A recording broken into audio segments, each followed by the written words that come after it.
عبد الملک ابن مروان بادشاہ کا بھائی ہے، دمشق سے اٹھ کر آیا ہے مکے میں، طواف کیا ہے، حجر اسود وہ سیاہ پتھر، حجر اسود ہے کالا پتھر، حجر اسود کا بوسہ لینا چاہتا ہے۔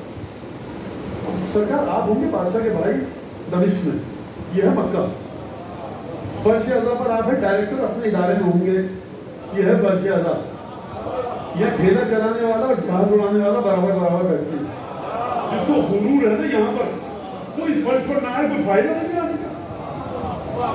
جہاں دیکھو یہ بات فرش اعضاء کی سن لی ہے، فرش اعضاء پر وہ آئے جو اپنے آپ کو حسین ابن علی کا گداگر سمجھے، گردن اکڑا کر آنے کا فرش اعضاء کا مطلب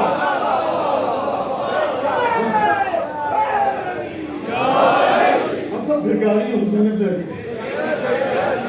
اچھا سر میں خاندان سمایا ہوا تھا، میں بادشاہ کا بھائی ہوں، بنو امیہ شہزادہ، اب اپنے حاشیہ برداروں کے ساتھ آئے ہوئے تھے، جاننا چاہتے ہیں ہٹو میاں، کوئی راستہ دینے پہ تیار ہی نہیں ہے، کوئی راستہ دینے پہ تیار نہیں ہے، کھڑے میں رش کم ہو شامل تھے ولید ابن عبد الملک ابن مروان کھڑے تھے،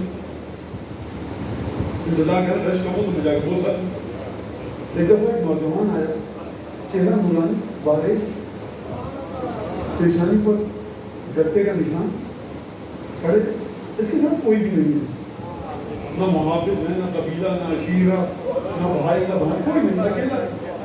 آپ نہ جانے بھیڑ کو کیا ہوا، بھیڑ چائے کی طرح پھٹی، حجر اسود کے لیے رستہ ہموار ہوا۔ اس نوجوان نے، یہ نوجوان اپنی دادی کے بالکل نقش قدم پہ چل رہا ہے، اصل میں اس گھرانے کا پرانا تعلق ہے خانہ کعبہ سے۔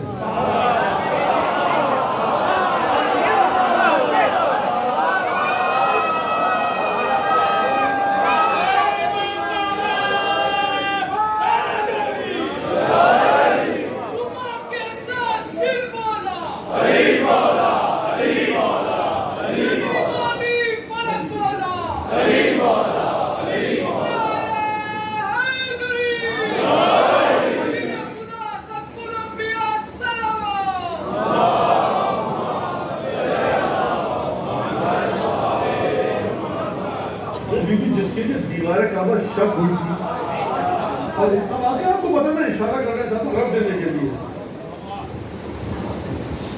عورت کو خاتون کو کرنا کیا چاہیے، ڈر کے پھٹ جائے، یہ میرا جملہ نہیں ہے، بزرگوں سے سنتا ہے آپ کو، میرا جملہ نہیں ہے، یہ بھاگ جانا چاہیے۔ عجیب ہے یہ خاتون پہلے دعا کی، پروردگار اس بچے کو میں تیری بارگاہ میں لانا چاہتی ہوں اپنی آغوش میں، تجھے اس بچے کی قسم دیتی ہوں جیسے ہی پسند دی، دیوار کھلی، اتنی کھلی کہ بیوی اندر چلی گئی، دیوار بند ہو گئی۔ اچھا ہونا تو یہ چاہیے تھا، تقاضا ہے بشریت کے مطابق کہ خاتون بھاگ جائے،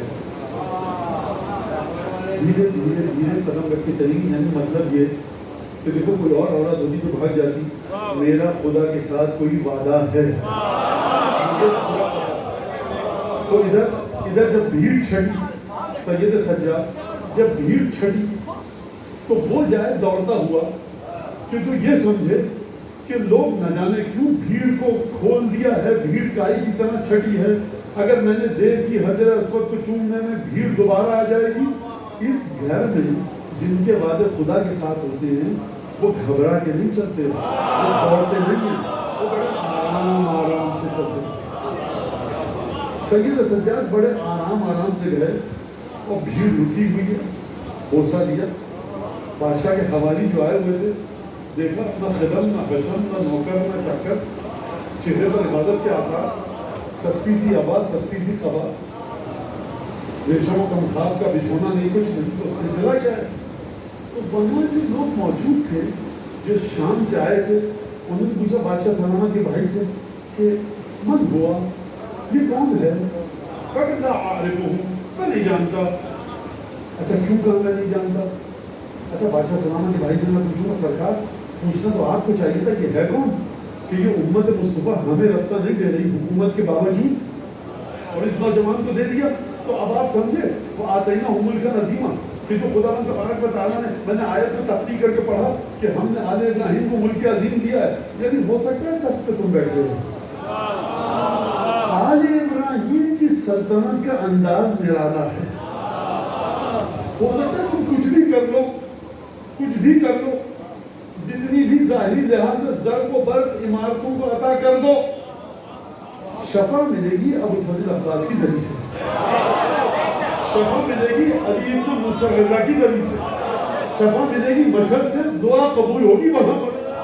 تم زری کو اٹھا کے نکال دو، پھر تو زری کو نکال کے وہ قبر کی مٹی، وہ وجود، وہ بدن مطہر جو یہاں پر مدفون ہے، اس کی حرمت کا خدا کو اتنا پاس ہے کہ خدا ان کے صدقے میں دعاؤں کو قبول کرتا رہے گا۔ تو تم تخت پر بیٹھ جاؤ، تم ضرب و برق عطا کر دو عمارتوں کو۔ دیکھو آتینا ملکن عظیما، ملک عظیم جس کو خدا، یہ ہے وہ ملک عظیم جو آل ابراہیم کو ملا۔ اچھا بادشاہ بھی کیوں کہا میں نہیں جانتا، میں عارف ہوں، میں نہیں جانتا، توہین کرنا چاہ رہا ہوں، مجھے پتا آ گیا وہ بدو بدو یہاں سے گھومتا پھرتا، لوگوں نے اچھا تو ہوگا کوئی، وہاں پر کھڑا تھا فرزدق۔ اب آپ نے بڑے ذوق سے فرزدق کے نام پہ کہا تو مجھے فرزدق کے بارے میں کچھ بات کرنی تھی۔ فرزدق اور جریر دو عرب کے بڑے شاعر ہیں، دونوں کی چشمہ چلتی کی نوک جھوک چلتی رہتی، اور فرزدق بڑا عجیب شاعر ہے، امیر المومنین نے اس کو دعا بھی دی تھی بعض روایتوں میں، اس کی کنیت ہے ابو فراس۔ اب ابو فراس ہمدانی ایک اور شاعر بھی جو 6-7ویں ہجری کا ہے کہ جو موصل اور کرکوک کا تھا، بڑا بہترین شاعر ہے، جناب امیر المومنین کے بڑے قصیدے ہیں اس سے، ان دونوں کو غلطی مت کر جائیے گا، یہ دو الگ الگ شاعر۔ ابو فراس فرزدق کی بھی کنیت ہے، ابو فراس ہمدانی وہ ہے جو 6-7ویں ہجری میں تھا اور وہ موصل اور عراق میں رہتا تھا۔ یہ جو فرزدق ہے، یہ میں دوسرے شاعر کی بات کروں جو امام حسین سے جس کی ملاقات ہوئی، تو فرزدق جریر کو تانا دیتا ہے، کہتا ہے اولئک آبائی فجئنی بمثلہم اذا جمعتنا یا جریر المجامع۔ اپنے آبا و اجداد کا ذکر کیا، فرزدق نے کہا دیکھو تم کہہ رہے ہو میرے شعر اچھے ہیں، میں کہہ رہا ہوں میرا شعر اچھا ہے، پہلے میرے آبا و اجداد کی طرح سے اپنے آبا و اجداد کا ذکر کر کے بتا، پھر بات ہوگی میرے اشعار پر۔ یہ فرزدق نامی گرامی آدمی ہے، معمولی آدمی نہیں ہے۔ اچھا دوسری بات، جانتا ہے کہ بنو امیہ امام حسین کو قتل کر چکے ہیں، بنو امیہ بنو ہاشم کے دشمن ہیں، معمولی دشمن نہیں ہے، خون کے تشنہ خون ہے بنو ہاشم ہے، جانتا ہے کہ خلیفہ کا بھائی ہے۔ اب اگر یہ فرزدق آ کر مولا سجاد کا قصیدہ کہے تو یہ کہنا بجا ہے نا کہ فرزدق جان پہ کھیل کے قصیدہ کہہ کے گیا۔ تو اب مجھے یہ بتاؤ کہ آل ابراہیم کو جو بادشاہت عطا کی ہے خداوند تبارک و تعالیٰ نے، آپ کہتے ہیں امام سجاد نے قصیدہ خطبہ پڑھا دربار شام میں، آپ کہتے ہیں بی بی نے دربار میں خطبہ پڑھا، آپ کہتے ہیں بی بی نے بازار میں خطبہ پڑھا، آل محمد کی فضیلت کو واضح کیا۔ ارے دور کیوں جا رہے ہو، بی بی کی شخصیت بڑی عظیم ہے، کسی دماغ میں نہیں آ سکتی، یہ ان کے غلاموں کا غلام ابن غلام ہے فرزدق، پرواہ نہیں کر رہا، حشام کی لیے بادشاہ ہو گیا اپنے گھر میں، یہاں ہم تمہیں قصیدہ سنا کر جائیں گے۔ عبد الرحمن جامی درویش ہیں، بہت بڑے صوفی، انہوں نے فرزدق کو دیکھا خواب میں، کہا تیرے ساتھ ہوا کیا؟ کہا کہ خدا نے مجھے اس قصیدے کے بدلے بخش دیا۔ جامی کہتے ہیں کہ کوئی تعجب کی بات نہیں ہے، اگر خدا اس قصیدے کے عوض پوری بشریت کو بخش دے تو بجا ہے۔ قصیدہ کہا، بادشاہ کہہ رہا میں نہیں جانتا، کیونکہ پوچھو گے میں بتاؤں گا علی نام ہے، حسین کا بیٹا، وہی حسین جس کو ہمارے بزرگوں نے قتل کیا، یہ حسین علی کا بیٹا، علی ابو طالب کا بیٹا، ابو طالب فاطمہ بنت اسد کے شوہر، جعفر طیار، ایک عجیب مصیبت ہو جائے گی، ہم کریں گے کیا؟ ذکر کیوں نہیں کیا؟ مجھے سوال کا جواب دے نوجوان، سنیں غور سے، اس نے کیوں بنو ہاشم کا کوئی ہے یہ کہہ دیتا، مدینے کا کوئی نوجوان ہے عبادت گزار یہ کہہ دیتا۔